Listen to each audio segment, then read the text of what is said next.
Tous s'attendent à voir trois héros pleins d'enthousiasme et de bonheur après la formidable mission menée à bien. Au lieu de cela, leurs visages paraissent tendus, sombres, presque soucieux. Ils ne semblent pas à l'aise et les moments d'embarras sont fréquents. Quand on leur demande quelle est pour eux la signification d'une mission qui a emmené l'homme sur un autre corps céleste, les trois astronautes ne semblent pas avoir un grand enthousiasme ni une grande envie de répondre. Many of us and many other people in many places have speculated on the meaning of this first landing on another body in space. Would each of you give us your estimate of what is the meaning of this to all of us?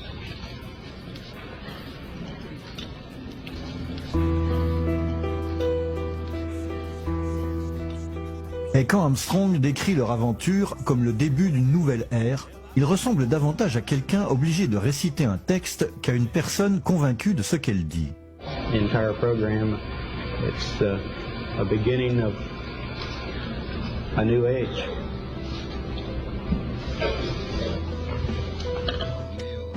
Mais le moment le plus embarrassant survient lorsque le célèbre journaliste Sir Patrick Moore leur demande s'ils ont pu observer les étoiles depuis la Lune. When you looked up at the sky, could you actually see the stars and the solar corona in spite of the glare? Mais aucun d'entre eux, étonnamment, ne se souvient avoir vu une seule étoile à l'œil nu. We were never able to see stars from the lunar surface or on the daylight side of the moon by eye without looking through the optics. Même Collins, qui est resté à tourner en orbite lunaire alors que les deux autres descendaient à la surface de la Lune, ne se rappelle pas avoir vu une seule étoile. I don't remember seeing any. Ceci constitue un fait véritablement déconcertant, étant donné que leurs collègues des missions Gemini qui les ont précédés de quelques années dans l'espace se rappellent très bien avoir passé de longues heures justement à observer les étoiles. We'd spend several hours just with our faces pressed up against the window at night with all the lights turned down low and watching the stars.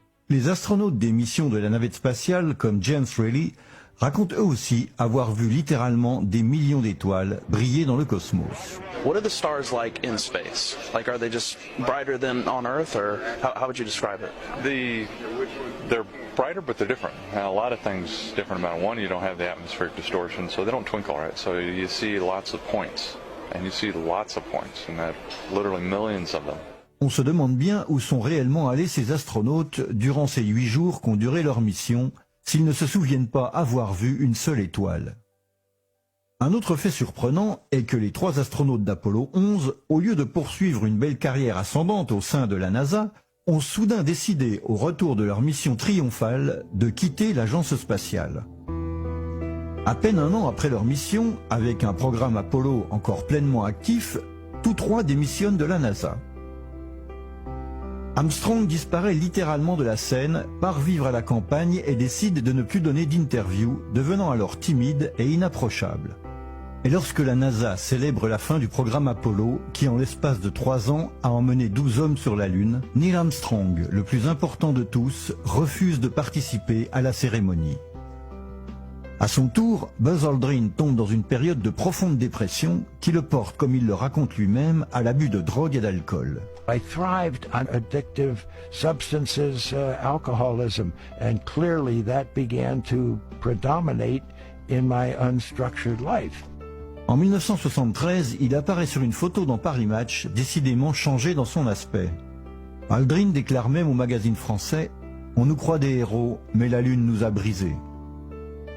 Lors d'une interview en 1994, on demande à Aldrin de donner un conseil aux jeunes qui, comme lui, veulent devenir astronautes. Mais au lieu de les encourager et de leur transmettre de l'enthousiasme, il les met en garde contre de possibles désillusions. Space and its frontiers certainly are new and challenging, and because they're new and challenging, they're also uncertain, and I think anyone aspiring that as a career field has to be equipped with a lot of patience and the ability to cope with things not turning out exactly the way they may perceive that they would ahead of time. Pourquoi un homme qui a mené à bien la plus importante mission de l'histoire humaine, plutôt que d'encourager ces jeunes, les met-il en garde contre les désillusions et les échecs? Ladies and gentlemen, Neil Armstrong. Armstrong lui aussi réapparaît de temps en temps en public, mais ce n'est certainement pas pour chanter les louanges de la NASA. Lors d'une cérémonie en présence de Bill Clinton en 1994, Armstrong prononce une phrase ambiguë et mystérieuse. Tandis qu'il parle à un groupe d'étudiants, il fait allusion à certains voiles qui protègent la vérité et que les jeunes devront lever pour aller de l'avant. We leave you much that is undone. There are great ideas undiscovered, breakthroughs available to those who can remove one of truth's protective layers. Par la suite, Armstrong fera de nouveau parler de lui lorsqu'il refusera de participer aux célébrations du 40e anniversaire des missions Apollo. En 2004, le réalisateur Bart Sibrel tourna un documentaire intitulé Astronaut Gone Wild, dans lequel il interviewe les astronautes des missions Apollo et leur demande de jurer sur la Bible qu'ils ont vraiment marché sur la Lune. Il faut se rappeler qu'aux USA, le fait de témoigner en jurant sur la Bible filmée par une caméra peut être utilisé devant un tribunal contre la personne qui a juré, et en Amérique, le parjure peut être puni de prison. Nous ne savons pas si c'est pour cette raison, mais il est curieux de voir que lorsqu'il s'aperçoit soudain de la présence de la caméra de Sibrel, Armstrong refuse de jurer sur la Bible. Wanted to give you the opportunity to swear on the Bible that you walked on the moon. Will you put your left hand on the Bible and swear to God that you walked on the moon? Gentlemen. Mr. Sibrel. Yes? If you really walked on the moon, why would you not do that? So why don't you just put the... Même quand Sibrel lui offre $5 000 comptant à donner à une œuvre de bienfaisance, Armstrong refuse de jurer. You have $5,000 cash. You can give it to charity if you swear on the Bible that you walked on the moon. I have the tape. It'd be fine. Why don't you swear to... Why not? Why won't you do it? Aldrin aussi refuse de jurer sur la Bible. Why don't you swear on the Bible that you walked on the moon? Why don't you swear on the Bible that you walked on the moon?